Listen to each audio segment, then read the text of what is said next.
Today we're going to show you how to make honey graham crackers.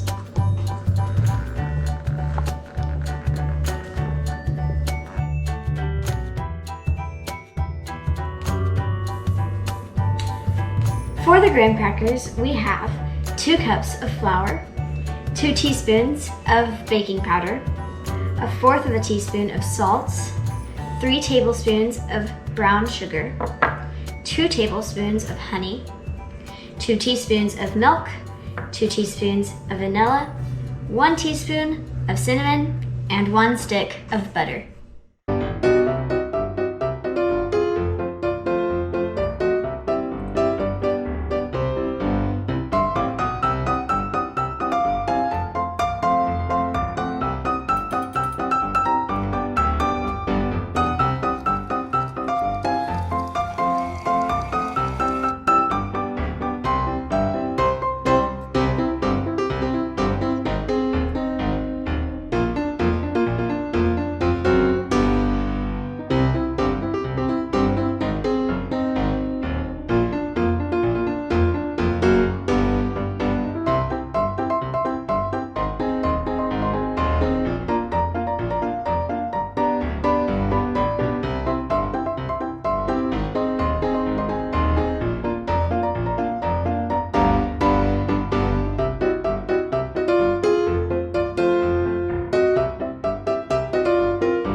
If you want to see more videos, please subscribe and comment down below.